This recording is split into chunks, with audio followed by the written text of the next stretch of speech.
Welcome back to this special series of the Innovation Show here in Harvard Business School. I want to thank, before we start, the HBS publishing team, Dave, Ellie and Simona down the back there as well. And Kyndryl, our sponsor of the Innovation Show. You can find out more about Kyndryl, KYNDRYL. And don't forget, you can download the Kyndryl Institute app where there's a plethora of amazing content available for you. Today's guest has a special place in my brain. I wasn't going to say in my heart, but in my brain, because at a time when I was struggling to understand innovation, I stumbled across a book that he co-authored with the great Clayton Christensen, which was Seeing What's Next. And he has a brand new book out. It's called Epic Disruptions, and we're joined by Scott D. Anthony.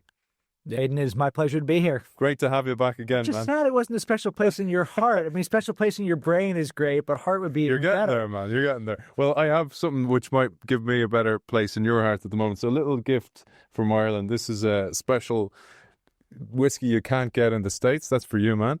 You can use it for the Christmas cake if you want. There's also a pin. You know the way I wear a pin as a practice? This one is the future is intersectional.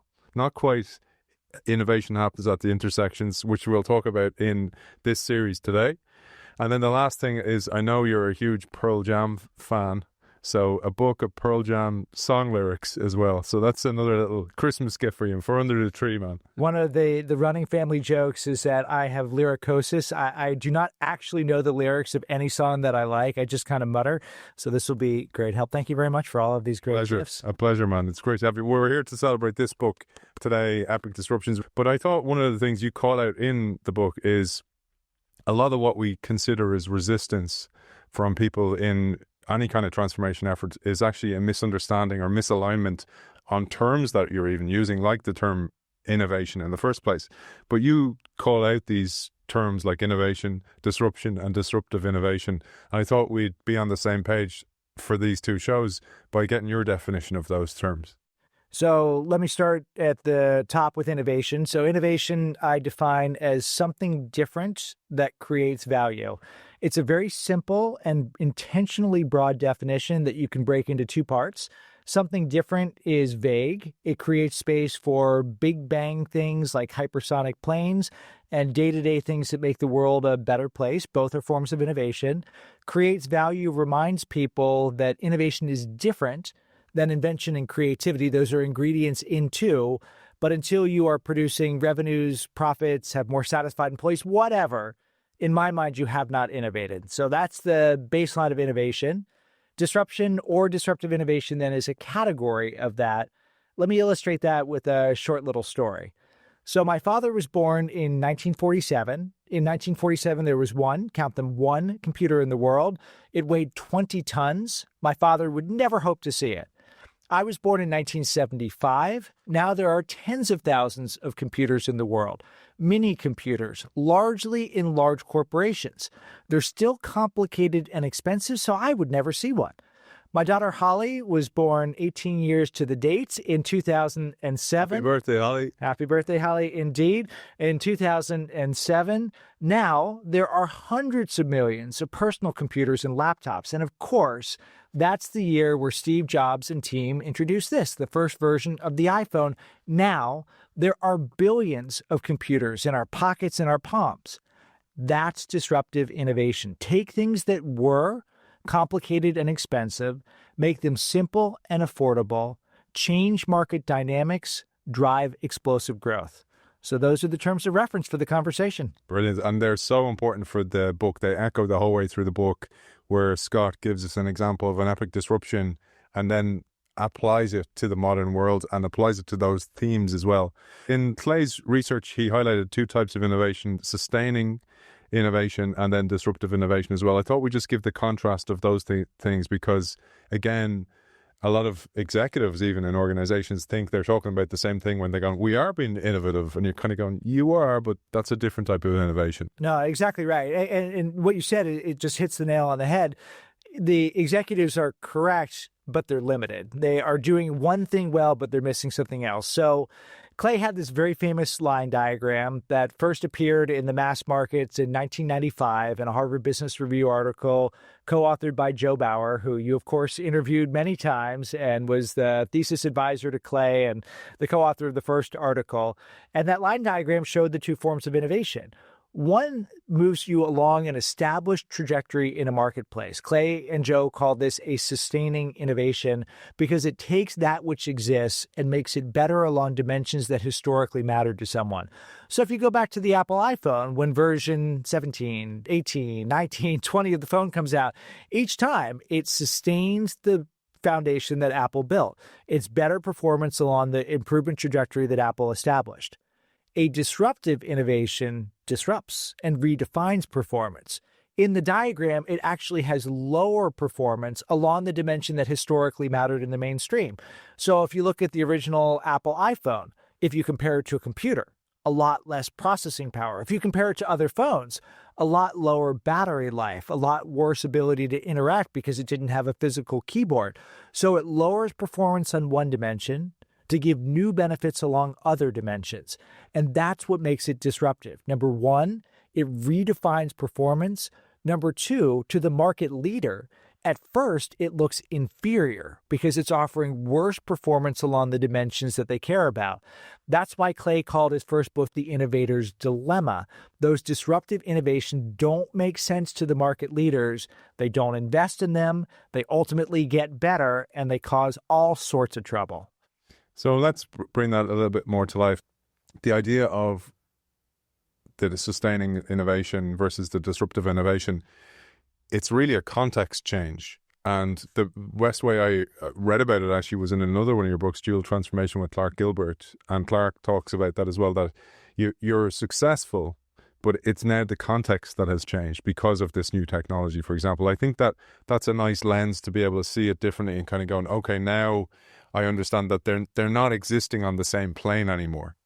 No, that's exactly right. And you can look at any of the classic disruptive innovations and you can see it. Let's look at one that people like to talk about a lot, Netflix versus Blockbuster, competing in completely different ways. Blockbuster did a very certain job and did it very well. It was Friday night, you didn't know what to do, you went to a store, there are lots of things, you browse, etc. Netflix does not give you instant gratification when it starts. Of course, ultimately it gets streaming and it can do that. But in the early days, you had to wait to get a movie sent to you through the mail, but you had infinite selection and you could then look at things in different sorts of ways. So very different contexts, competing in different ways, competing along different dimensions that at first doesn't make sense to the market leader, but makes a ton of sense to the consumer who says, I actually really like this new dimension of performance that's being introduced.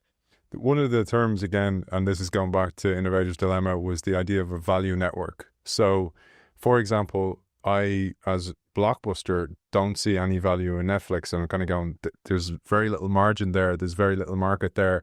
Michael Rayner said, for example, sometimes as a bank, say, for example, you're a challenger bank and you take these lower end customers that are of no value to me, or the ones that I go, I'll send you 12 red roses to take them off my hands. Thanks very much. And by doing that, I hand you a cohort and then you build capability and you get better and better over time. And I think it's a dynamic I'd love you to share because you wrote about this again in a previous book. And this is our focus, Epic Disruptions, but in Eat, Sleep, Innovate, when you talked about DBS, for example. No, so there's a couple things that we can unpack here. So first, I'll comment, Aidan. One of the great things about talking with you, it's like all my friends are in the room because you've talked to just about everybody, so you bring them into the conversation in different parts, which is a lot of fun. But, the idea of a value network, this is another reason why it's really hard for market leaders to respond to disruptive change, because they have what my colleague at Tuck, Ron Adler, would call an ecosystem around them.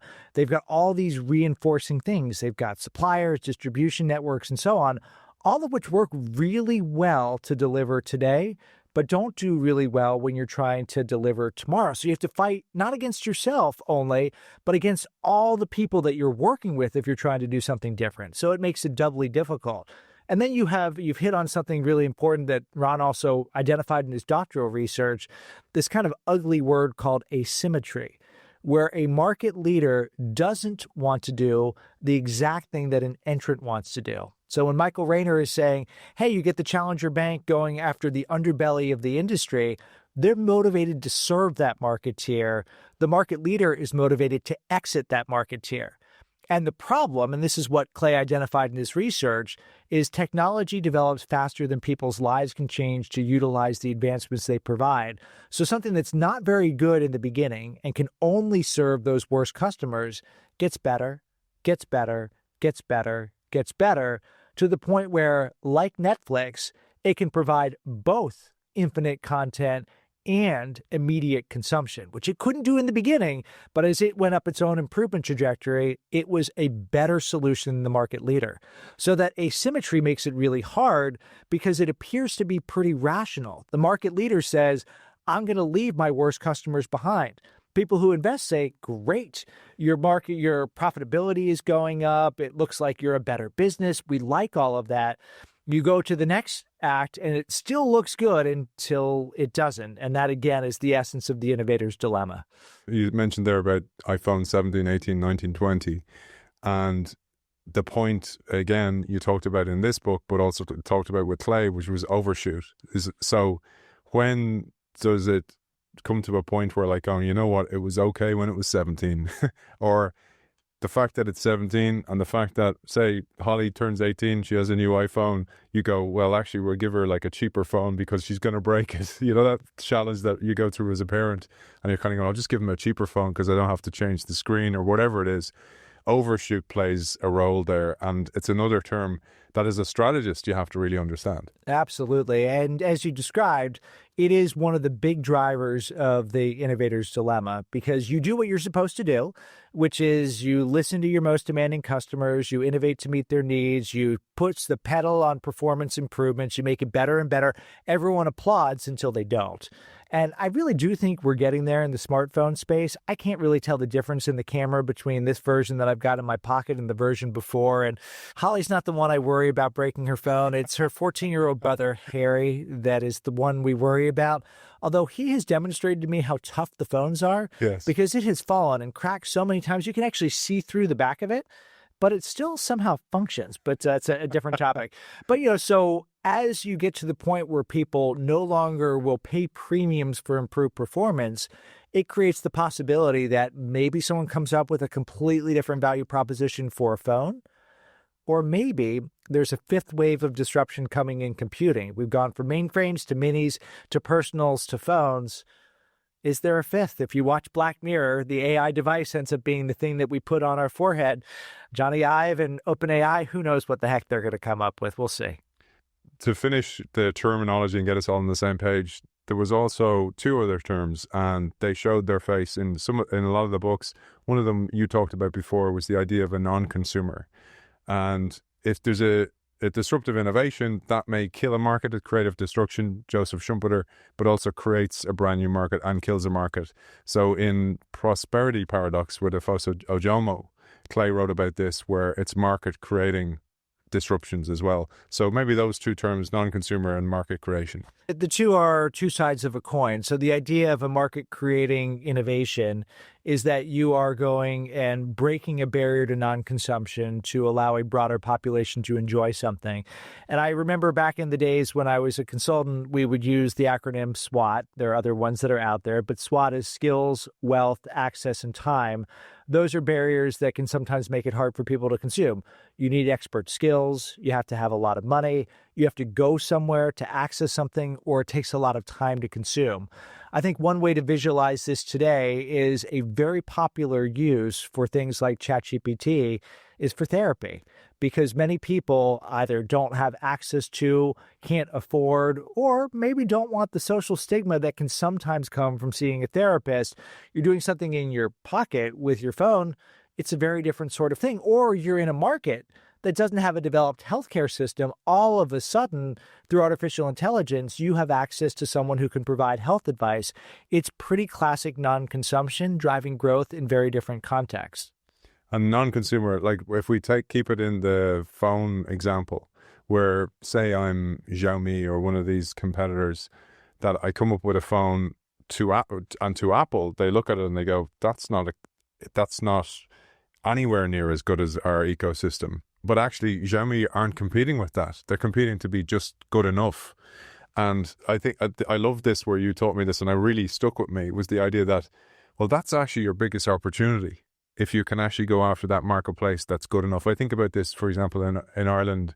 I don't see them quite so much here in Boston, but you see a lot of people on those ramped up bikes, those scooters with the motor on them.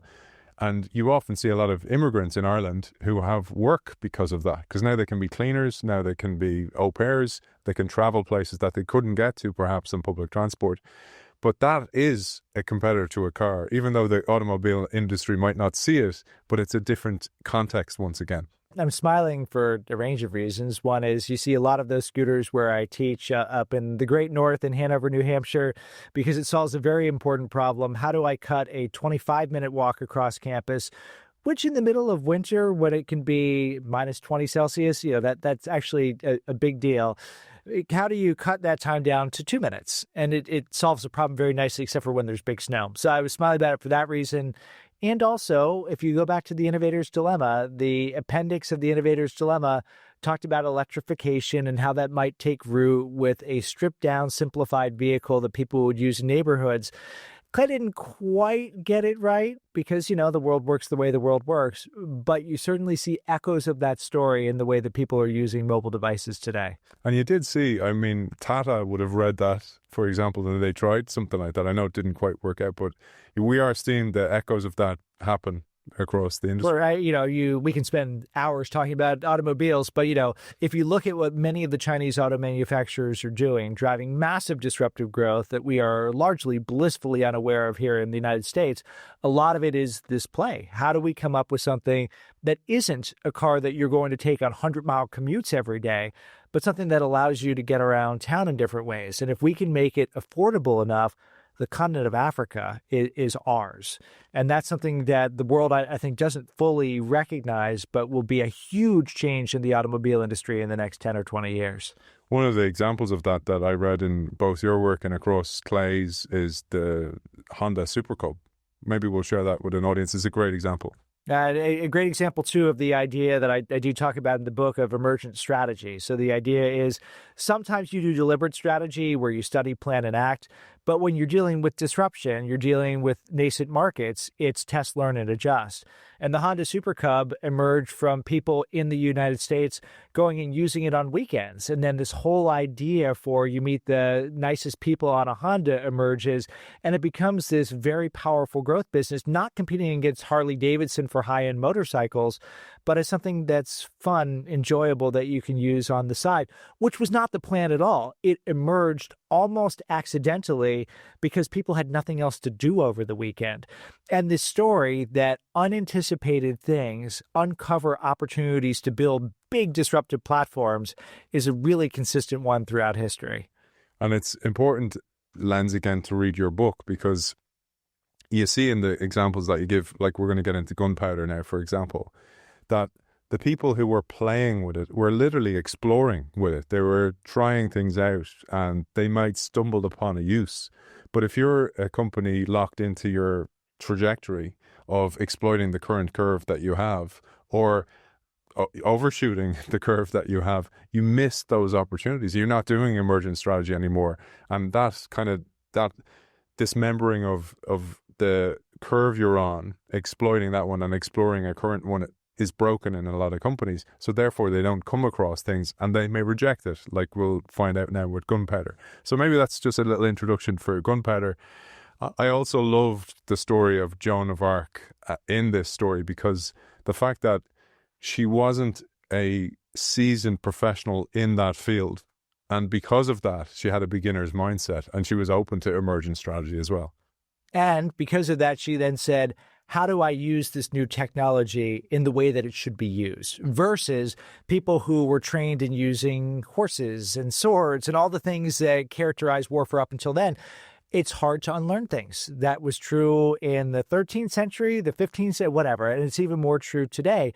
The beginner's mindset, the willingness to look at things through very fresh eyes is really critical. I was thinking as you were going through that, one of my good friends, Carl Ron, he was a senior leader at Procter & Gamble, gave birth to a number of disruptive businesses. He taught me something really important. He said, when I was doing market research, the most exciting moments for me was when I saw a point off the line. I'm like, what's that? He's like, well, a point on the line it confirms what we already expected. It's another data point that confirms it. When I saw that, I'd always get depressed because why'd I run the research? I already knew that.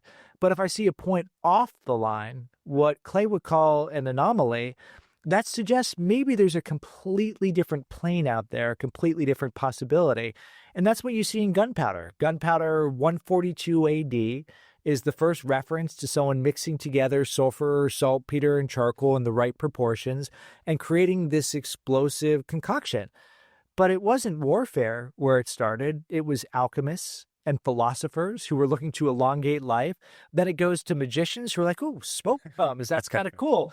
Finally, in the 12th century, people say if you put it into a container and you've got a projectile and you do things in the right way, you have what we would now call a gun of some form, and warfare changes. But it requires people like Joan of Arc who will say, I'm going to look at this in a completely new way, and I'm going to rewrite the rules. Classic disruptive change. So let's bring in there as well, because you're after sparking cramming for me. The term cramming, another important term from your previous work, but works here. For example, an incumbent stumbles upon an invention like this and then tries to use it for the exact mental or business model that they have already at play.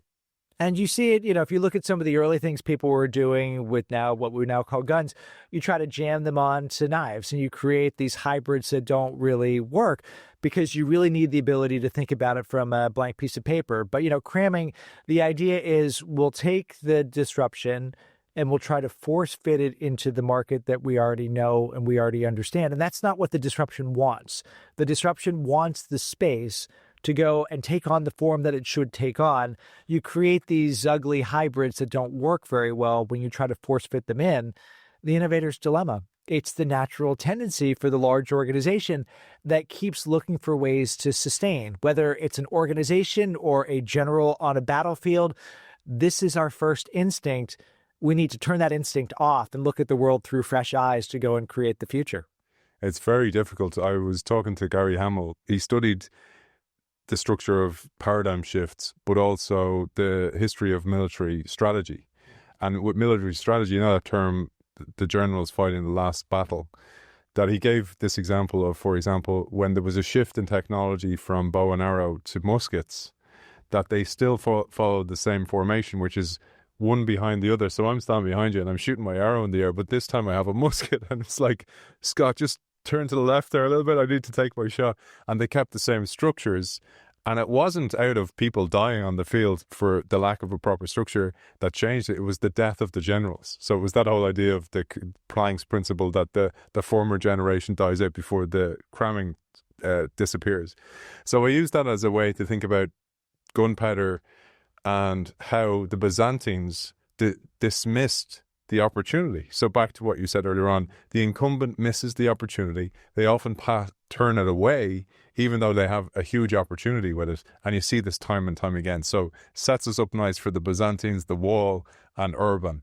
It's a great story, and it's where I begin the chapter. So, I said it in 1453, and I've got this army approaching Constantinople, and the people inside the city, I say, are feeling pretty safe because the Theodosian walls had protected them for 1,000 years. Let's get the walls visualized.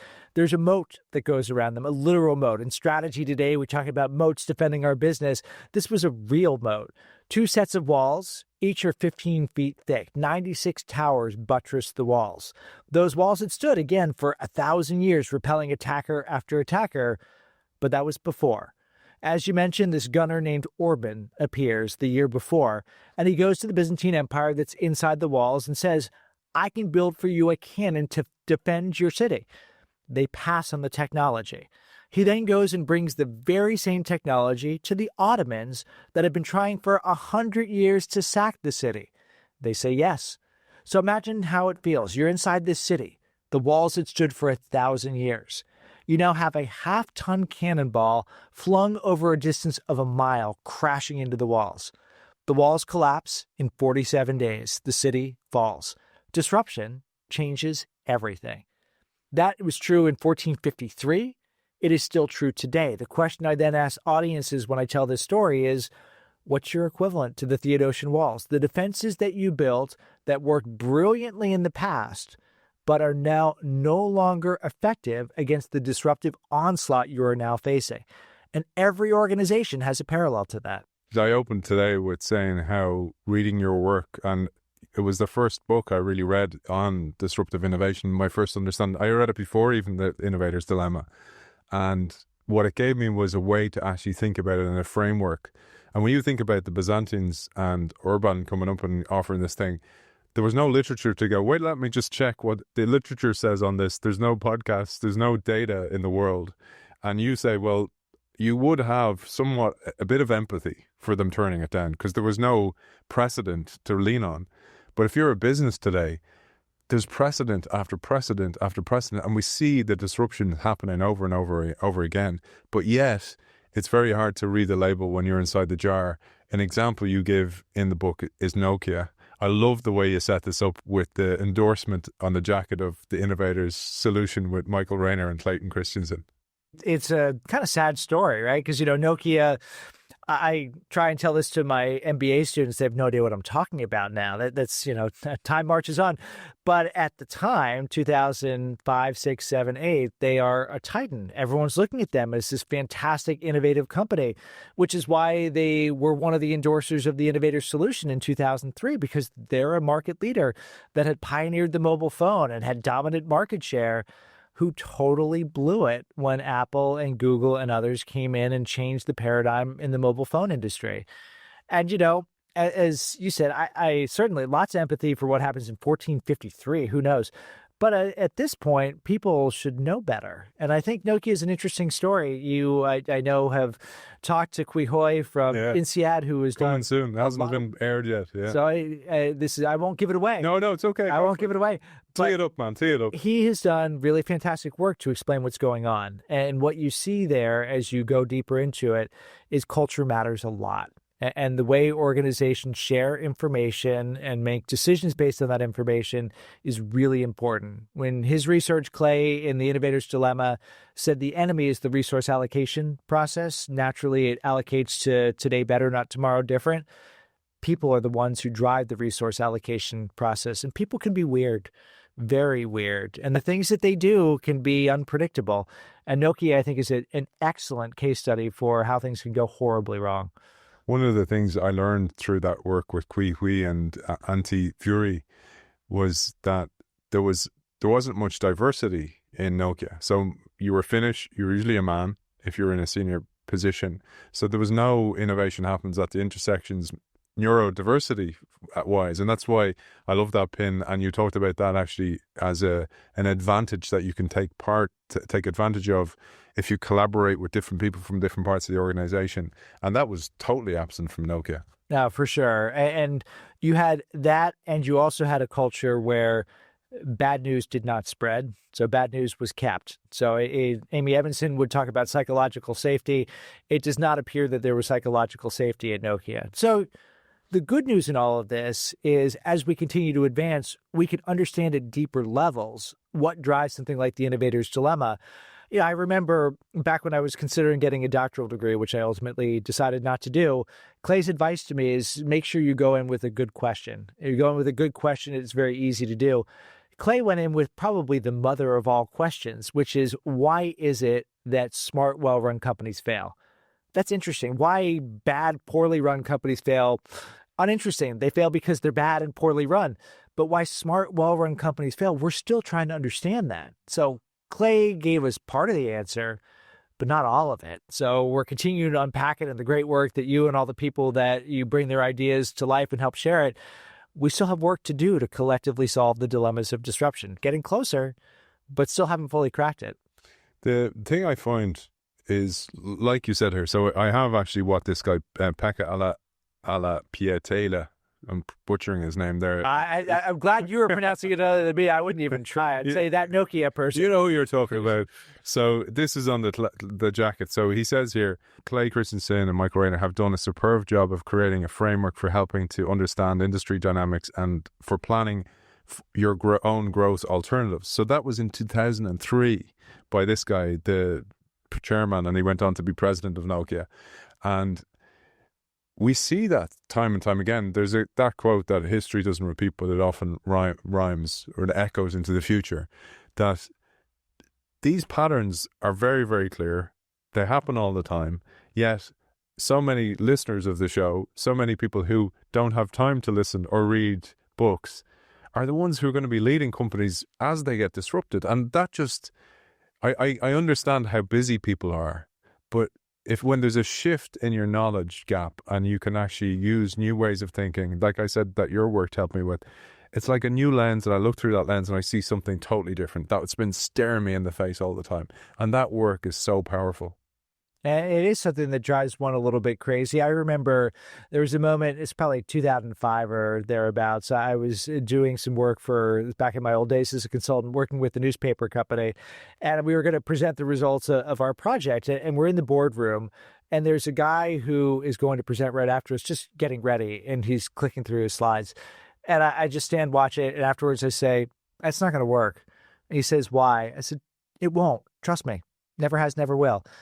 And you can see it. It's the lenses. You can see it. It's so obvious and apparent to you that the way he was going to structure their new growth business was not going to work and it was going to get destroyed. And it did. It was right.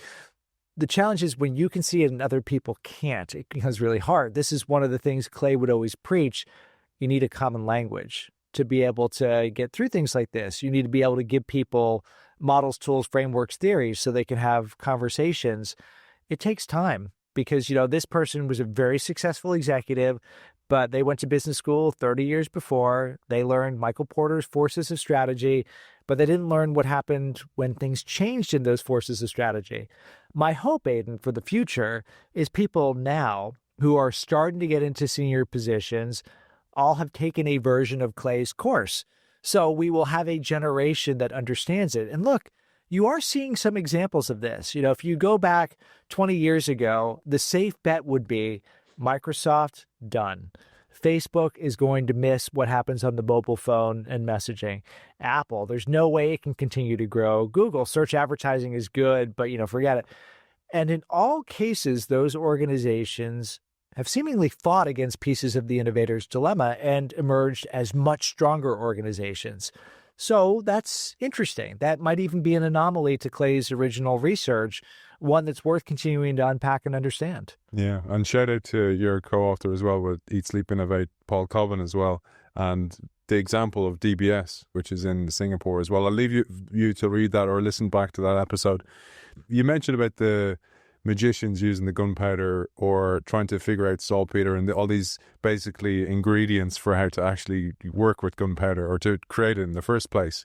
Excrement and everything was in there. Not pretty. I'll let people read it to find out more about that. But there was early books on it as well. And the book is a segue for the next epic disruption, which was the printing press. The printing press, there's a lot that one could talk about the printing press, but let me tell you a couple things I learned from going into the research around it. So one thing I learned that just really changed the way that I think about things, I had this article I wrote probably about, 15 years ago, The New Corporate Garage, where I said, okay, basically there have been three types or three eras in innovation. There was era number one, the lone inventor, era number two, big corporate lab, era number three, the venture capital backed startup. Era number one, the lone inventor. So it's just a dude, Gutenberg, working on his own. That, not true. Never has been true. Innovation cannot be done by an individual. It's too hard. Gutenberg shows up in modern day Strasbourg in 1434. He forms a team. The team is working on a venture, not the printing press. They're working on this mirror that will capture the essence of the Holy Spirit during a planned pilgrimage. The plague breaks out. The pilgrimage is called off. The venture is gone. What do? They pivot. They say, what else can we do? They find this guy, Conrad Sasbach, that's working on this new technology, a press. They bring that together with a bunch of other things. They create the printing press. The rest is history. It's not one person. It's not a lone inventor. There's Nicholas of Cusa, who's the early customer. There's Johann Fust, who provides the funding. And by the way, sues Gutenberg and takes the technology over. It's a fun story, but it's a whole bunch of people that are coming together. That's one thing I learned. A second thing is it is a reminder of something that runs through epic disruptions. There's a lot of positives when disruption happens. I believe, I preach, I promote. I really believe disruption makes the world a better place. There's a shadow that disruption casts. When you make it easier for people to go and reproduce information, You also make it easier for people to spread misinformation. There's a downside of that technology. The person who helped to sponsor the printing press, the Catholic Church, at first is super happy about it. We can standardize religious services. A Bible would take 3 years to hand copy. Now we got it like that. Problem. Martin Luther can also go and print his 95 Theses. He can go and print his books and spread his books. The Reformation comes, the church splinters. The church helps to sponsor an innovation that leads to not its just demise, obviously it's still a strong institution, but leads to a lot of trouble in the centuries ahead. If I fast forward all the way to today, I wonder if we might in a few years say the same thing about consulting companies and artificial intelligence. Right now, it's a great time to be a McKinsey, Accenture, whatever, because clients are asking and investing a lot in using AI. But what happens when they realize, hey, we're really good at this? We might not need the consultants anymore. Is it going to be the parallel of the story? I don't know, but it's worth watching. Yeah, I always thought about that, with the CAPTCHA that you have to do, the squiggly lines that you have to fill out for security, that in a way you're digging your own grave because you're teaching the AI how to do this. 100%. And it's the exact 100%. same echo of, at a bigger scale as a consulting company, let me teach you how to use this thing that will possibly replace me. But that pattern of, you mentioned, for example, Gutenberg, going back to what you said about SWOT and the importance of skill. Because this thing about early disruptive innovations usually take great skill to use, and they're dismissed not just by the incumbent, but often by the public or the customer in the first place, because it's like, yeah, it's cool and all that, but like it takes a lot of learning to be able to do it. Like the first car, the Model T, for example, or when we talk about Ford. But the same thing happened with the printing press. So the diffusion of that as an innovation was quite slow as a result, because you needed these teams to be able to pull together all these multiple technologies. That's another pattern that happens. Absolutely. So, and in the early days, it's very messy. In the early days, there is the equivalent of black art, where you have to figure out exactly how are we going to create these molds that we're going to put into the movable type printing press. And there is a learning curve you have to go down, which of course no one has language for learning curves in those days, but we understand what that means now. And it therefore is really hard, which makes it even easier if you're the market leader, going back to our previous conversation, to say, this is never going to be a big deal. But that which is hard becomes easier. Standards begin to emerge. People learn what works and what doesn't work. And then you get things really begin to take off. The printing press, I actually was surprised as I went deeper into the research that it was faster than I thought. So, the printing press itself begins to be commercially available in the 1450s, and it very quickly spreads in the decades ahead to a bunch of places in Italy and France and so on. So it's not hundreds of years like gunpowder was. Gunpowder 142 is the first reference. It's almost 1,000 years until you get to military uses. For the printing press, it's really a couple decades, and you see big impact. Now, in today's terms, a couple decades is who could possibly wait that long? But, in the 15th century, that's maybe faster than many people would have thought. But still, you have to go through that messy part in the beginning before you can get to the elegant simplicity on the other side, for sure. And the irony of the printing press is it enabled quicker diffusion going forward, because now you had books as a result of the printing press as well. But the echo you use there, so in each of the chapters in the book, Scott gives an example of an epic disruption and then a company that echoes that in some way. You mentioned a guy we had on the show as well, Steve Sasson, who was in Kodak and developed the digital camera for Kodak. And again, it reminds you of this story of inside the Catholic Church are kind of going, yeah, we'll fund this disruption that just might be a double-edged sword for us in the future. Yeah, for sure. And, the Kodak story is such an interesting story. And, Steve Sasson, I mean, he's the protagonist in the early days where he creates the first prototype of a digital camera, and said management's response is, that's cute, please don't do anything about it. But, the thing that I think people miss about Kodak is Kodak actually did something about it. They invested a bunch in the technology and had a pretty good line of digital cameras. Wave 1 of digitalization didn't get Kodak. Wave 2.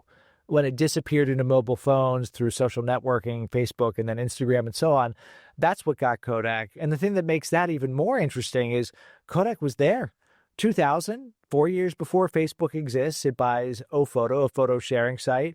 In Multiverse, one of the other ones out there, Kodak figures it out. They say, what do? We help people share memories and share life. We're going to create what we now would call a social network. And I wonder a lot what the world would look like if that happened, where you had adults running social media and had good policies on it. I don't know. You can't argue counterfactuals, but I don't see that world as being worse in today's world. In fact, I'd see it being better, but who knows? Another multiverse that hopefully we'll find. Just focus on it. Maybe. But one of the things that brings up then is, again, and why I'm so passionate about this work, and again, I've learned so much, is when you understand it, you realize it was a lack of a business model or an understanding of what a possible business model could be for the internet. That's one thing. But also then the difficulty of, well, if I'm selling film, I can never compete with the curve getting to a point where the camera is essentially free or a marketing feature on a phone. I can never compete with that. So I have to actually look for a total reuse of my assets that I have available to me. Which, you could argue Fuji is an excellent example of a company that started in the same position as Kodak. Which, you could argue Fuji is an excellent example of a company that started in the same position as Kodak and said, actually, my ability to work with chemicals I can use to get into everything from other chemicals to pharmaceuticals, and has been very successful doing that. The point, too, I remember I was on a panel with the president of Eastman Kodak, and it was 2008. And he said the fundamental problem we had is that our business wouldn't stop growing. So we all knew that digital was the future. But 2001, 2, 3, 4, people kept buying film, which I find kind of crazy, but whatever, people were. So the data only became conclusive when it was too late to act on its conclusions. Now, a good model or theory would say it's very obvious how this is going to end, but in the middle of it, business still feels pretty good until it doesn't. It's the line from The Sun Also Rises by Ernest Hemingway. How did you go bankrupt? 2 ways. First slowly, then suddenly. And that's what disruption feels like. I want to double click on that one because it was a paper you wrote with Clay, and I quote it quite often, where you talked about, well, often with a disruptive innovation, when there's a crash coming, there's a spike before the crash in revenue. And people go, great, as others exit the market.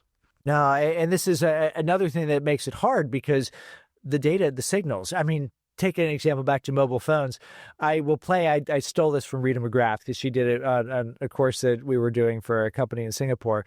There's this great video clip of Jim Balsillie, the co-CEO of Research in Motion, from April 2008, which is 7-8 months after the iPhone launches, where he's smug and dismissive and says, yes, we're a very poorly diversified portfolio. Yes, we either go to the moon or we crash to Earth, but we're going to the moon pretty well, so we'll keep doing what we're doing. Everyone laughs at it and dismisses him. Revenues had tripled in the fiscal results that were just announced. In the next 3 years, revenues would triple again. So it was clear how it was going to end. But until then, revenues kept shooting up because there was still a lot of life left in the sustaining curve until they fell off a cliff. So, that pattern is really persistent and makes it doubly difficult because if you're an executive and people on the one hand are saying you're getting disrupted and you say, yeah, but look at the numbers. It's hard to square those two.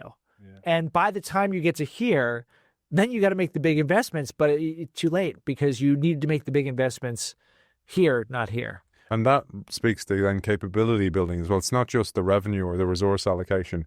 It's actually the resource into building new skill sets to carry the next curve. That's correct. And that next curve, if you go back to dual transformation, there are some capabilities that you could absolutely use.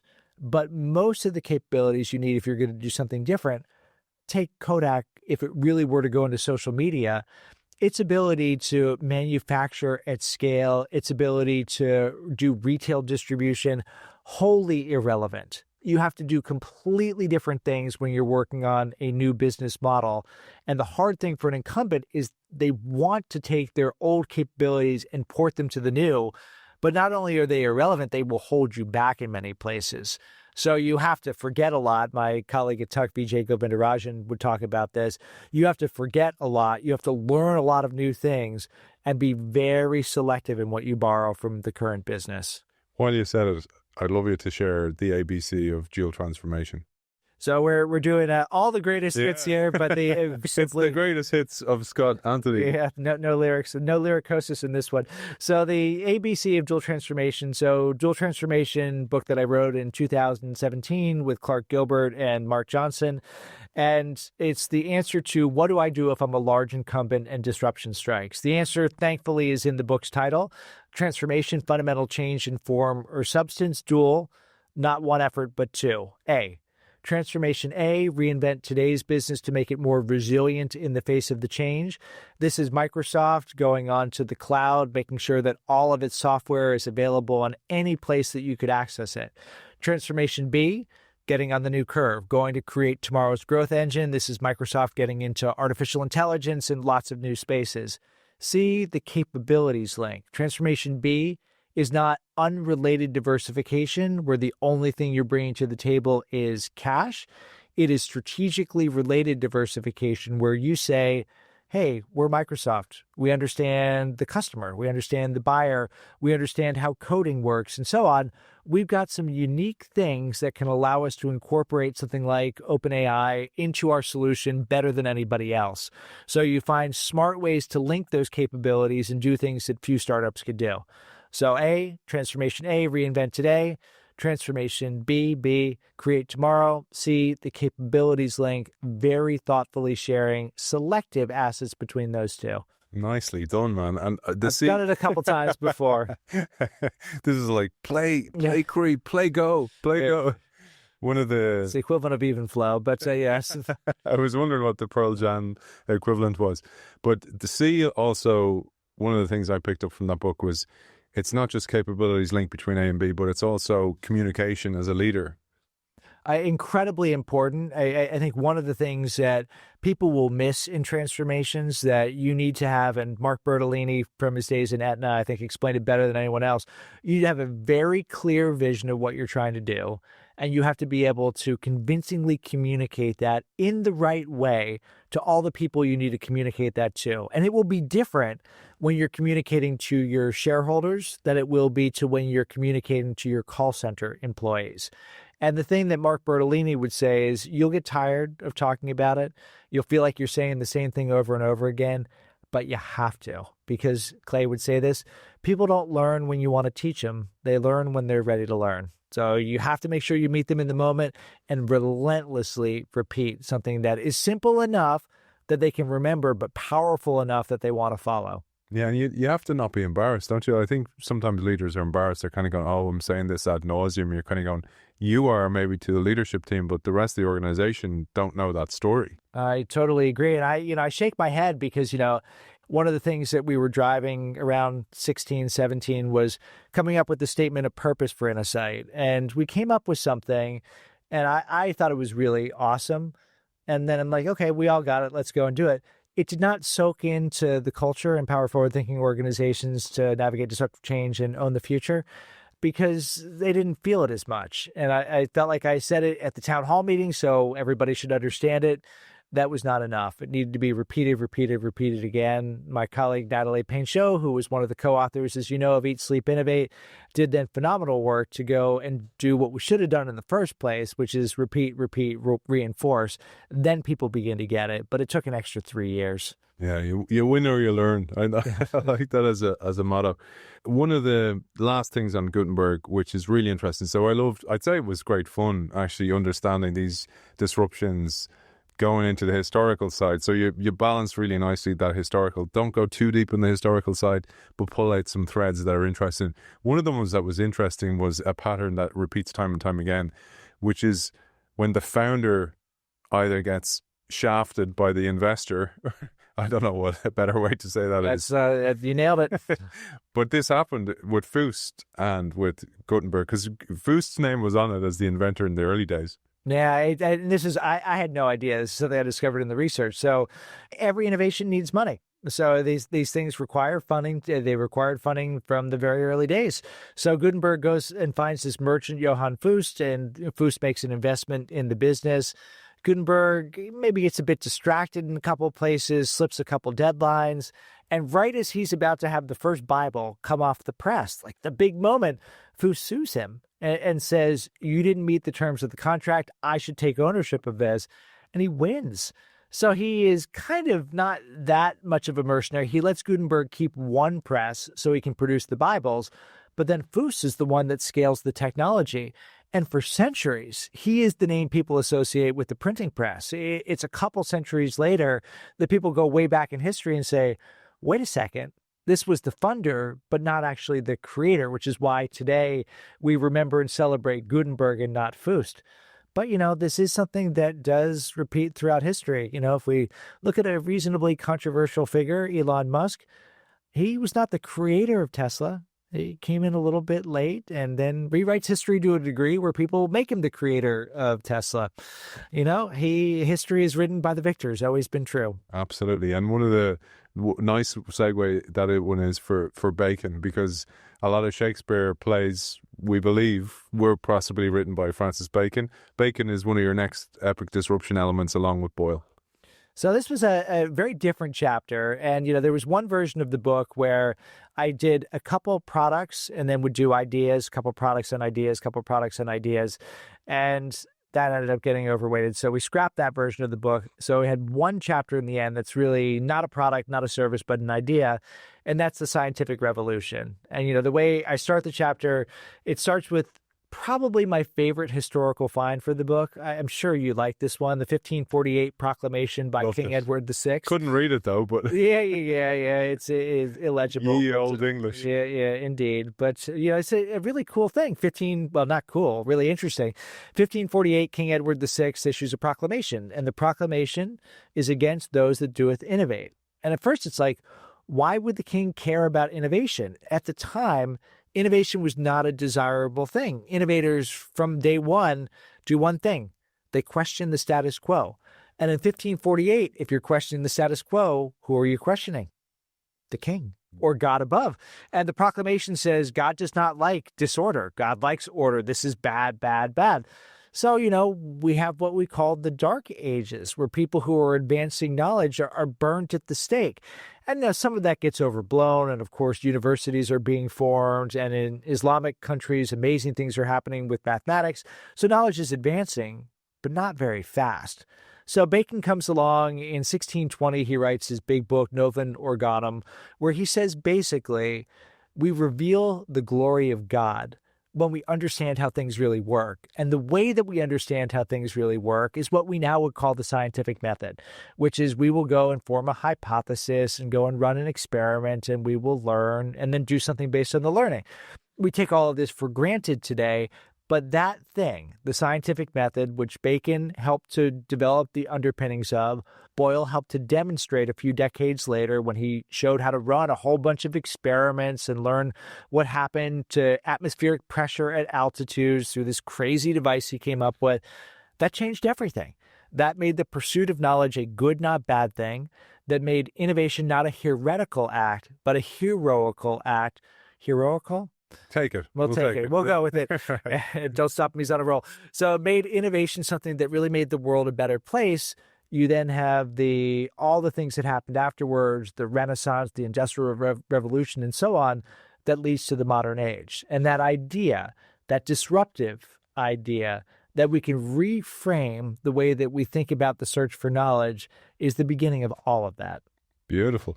And I really loved this because it was the start of emergent strategy, really. And taking a record of that emergent strategy, you talked about for Boyle, for example, that it was almost a religious act. He would do it on a Sunday almost to celebrate. This is a celebration of creativity, which is in service.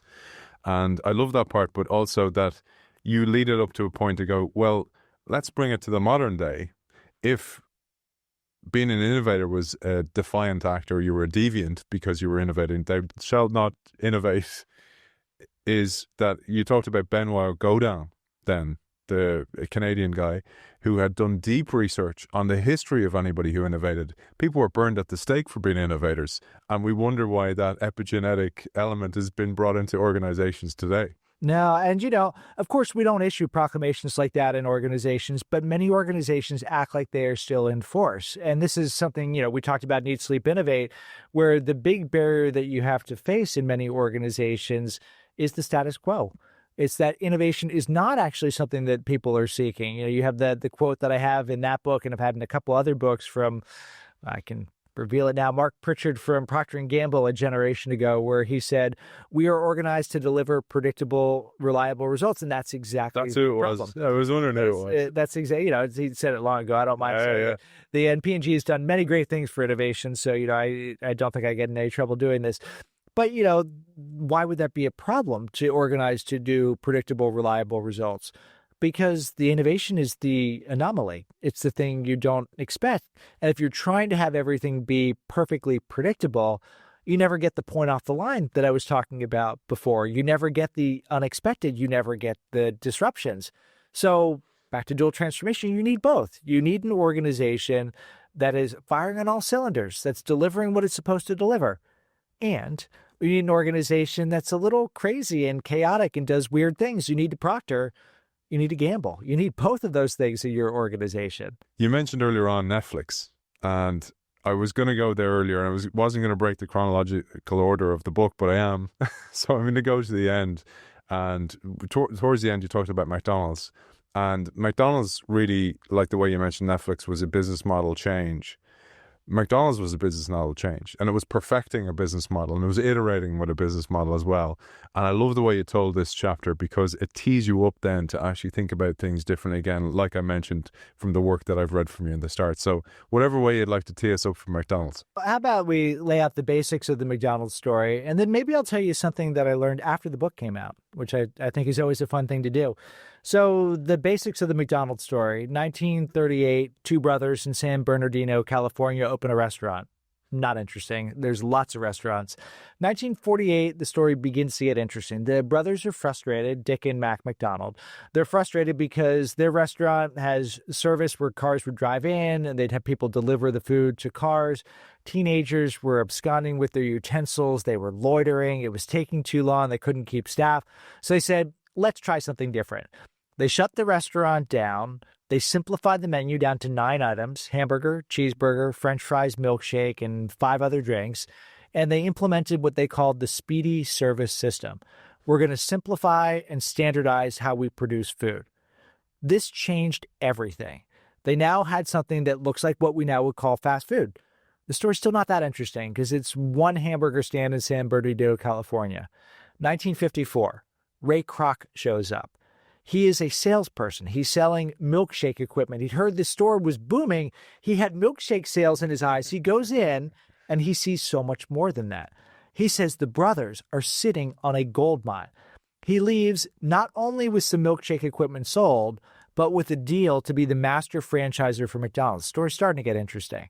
Now he does something interesting with his team. Before Ray Kroc, people had approached franchising, which had existed. He wasn't the pioneer of that. A&W was already at 2,500 stores at this point. But people approached franchising as something where the franchisor would win, the franchisee would lose. So we're going to take everything we can from them. Maybe we'll give them a big geography, but we'll demand they pay a lot. Or we'll lock them into buying food, equipment from us, and so on. So they struggled. Kroc and team embraced what today we would call mutuality. How do we make it something where everyone wins together? That was a reframe of franchising. Things begin to take off. Problem. By the end of the decade, the 1950s, McDonald's are popping up everywhere. The franchise owners are doing well. The master franchisor, McDonald's Corporation, is not. $159,000 in profits for the whole decade. They had to figure out how they were going to capture the value that they were creating. It wasn't through hamburgers. It was through real estate. Henry Sonnenborn, who ultimately became McDonald's CEO, didn't care at all about hamburgers. He cared a lot about making money. He said we can get really good at finding the best plots of land in a city, leasing them, and then subleasing them to our franchise owners, still in a mutual way where we win when they win. That was the unlock. The real estate model is what allowed the flywheel to begin and McDonald's to take over the fast food world. The thing that I found so interesting about this is it shows very clearly, as you said, what we now would call a business model. Creating value through the speedy service system, delivering that value through a franchise model that embraced mutuality, capturing that value through a real estate model. Burger Chef, later renamed Burger King, might be able to cook a hamburger as well as McDonald's. You can copy a thing, but that end-to-end business model, that end-to-end system is next to impossible to replicate even today. That is the special sauce of disruptive innovation. It reminded me a little bit of the theories of modularity as well, where they'd created a system, and the system meant that you could actually change parts of the system. Like, for example, a burger. One of the great ones you mentioned in here was a Friday. There wasn't many people eating meat on a Friday, so what do you do about that? And all of a sudden you're like going, well, fillet of fish works nicely here. And in my head I was like going, oh, I'd say he's going to use now Amazon as the example, where Amazon maybe perfect the shipping of a book and then are able to ship other things, but they've built the system behind it. But you went to Netflix here. But I'd love you to share, if you zoomed out and you went, how is that applicable to me and my business? How would you tell an audience that? Yeah, so two things I would say. So the first thing I would say is, as you're thinking about your business, if you're an entrepreneur, think about how you're going to not just have a whiz-bang technology, but how you're going to really come up with a way to create, capture, and deliver value. How will you really come up with a business model?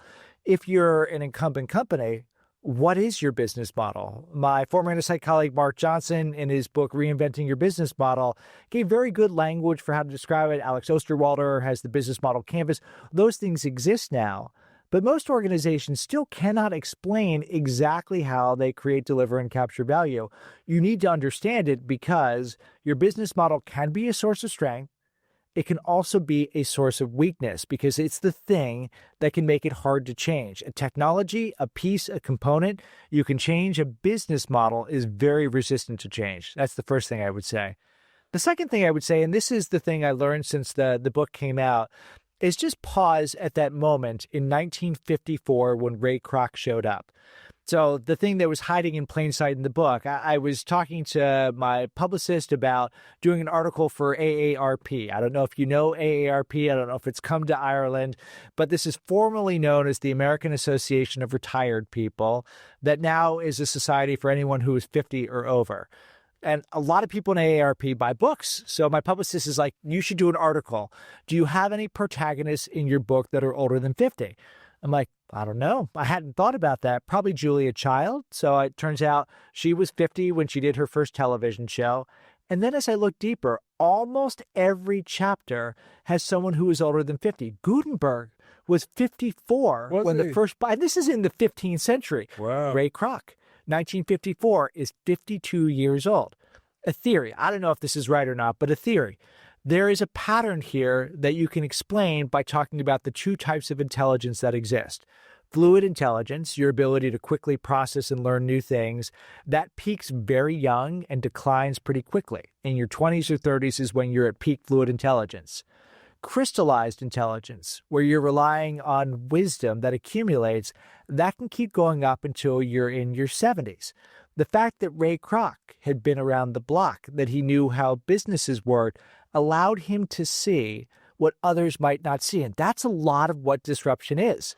So my theory is that disruption begins at 50. Now, I turned 50 this year, so this is incredibly self-serving, but I think there's at least some data to suggest it's true. Steve Jobs, of course, illustrates what most people believe. He founded Apple along with Steve Wozniak when he's young, and also shows this pattern.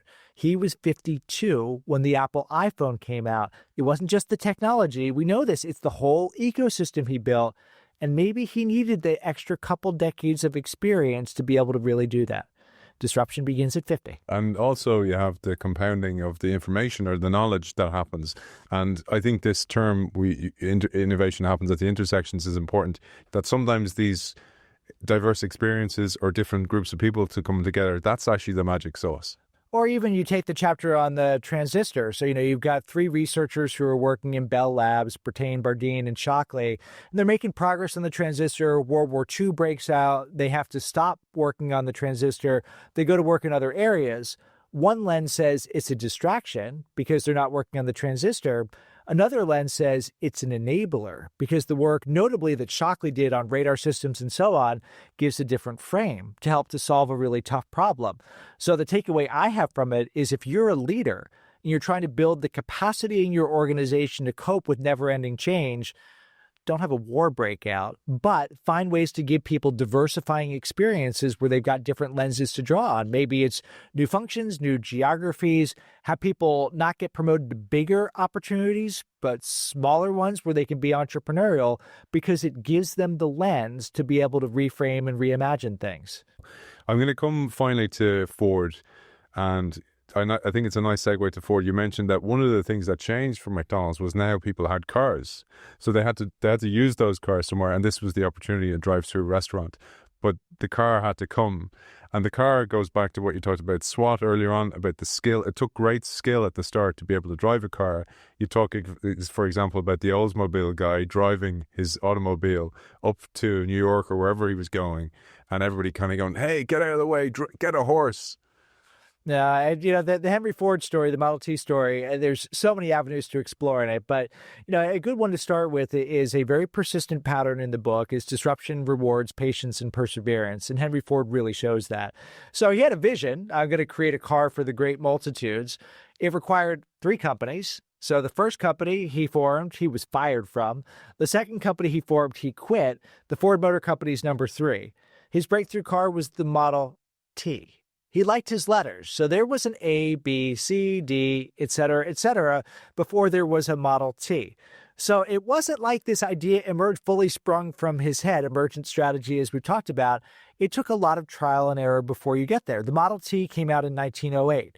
It is a technological marvel. It's a lot simpler than anything that exists. It uses this amazing steel. One problem: the car for the multitudes at the time cost $30,000 in today's terms. It was priced out of the market. It required all the things that we know. The assembly line in 1913, Henry Ford dramatically increasing wages to decrease turnover at his factories in 1914, before prices get brought down to the level of $5,000 in today's terms at the beginning of the 20s. So this reminds us that it doesn't happen like this. It's a theme of everything we talked about. There's the persistence, there's the patience. We've got to try a bunch of things. It's going to be ugly before it's beautiful. And that's just to get to the price point. Then you need adoption, and there's a whole other thing we could talk about what happened in the 20s and how you really get to the mass marketization of the automobile. It's a great story. There's a couple of things in here as well, because this Ford is celebrated as a great innovator, which he was, but he also fell into the traps of the innovator's dilemma in ways where, for example, he had vertical integration. He grew the wood that came into the Model T. He was trying to drive the price down. We had Peter Campo on the show talking about emergent strategy, but he said there was like this overall arching strategy, which was you can have it in any color as long as it's black, as this kind of mental model to everybody to go, I don't want your crazy ideas. Tell me about different colors or different styles, etc. We're doing this car. We're driving the price down as much. So you think about that and you kind of go, in many ways, going back to Clay's point about why do good companies and good leaders fail, he was doing everything right to perfect and absolutely create this perfect system for this automobile. But in doing so, allows somebody else into the market. And in this case, it was General Motors and later on Toyota. Exactly right. And the thing that this reminds us of, success is fleeting. If we stick to one model forever, yeah, there are exceptions to this. You've got sake companies that have been having the same formula of sake for 1,000 years. That's not what most businesses are. Most businesses require that we throw away the old. I think a modern example of this is the software company Intuit. Scott Cook is the co-founder of it, very active board member for long periods of time. Quicken is its claim to fame product. A few years ago, Intuit sold off Quicken. While Scott Cook was still on the board, imagine emotionally what's that like. That's your baby, and you're saying no more.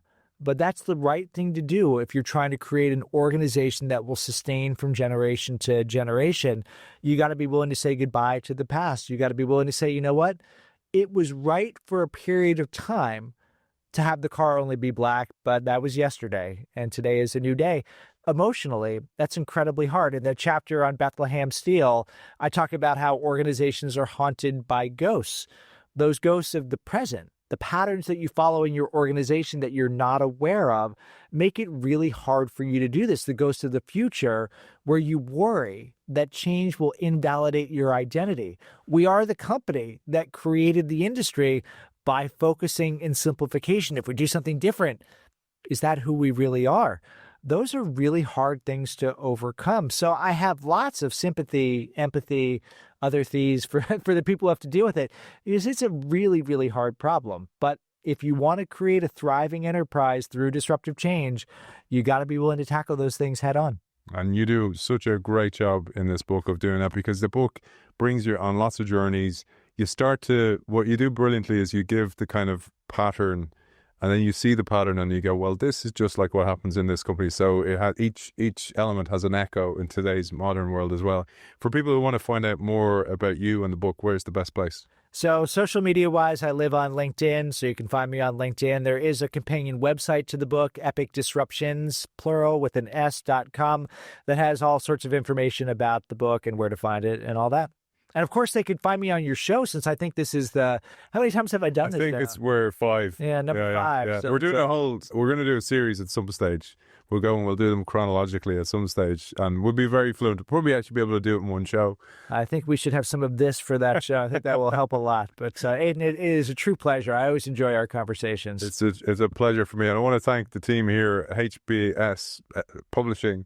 So we have Ellie, we have Dave, and we have Simona down the back as well. Thank you guys for your efforts.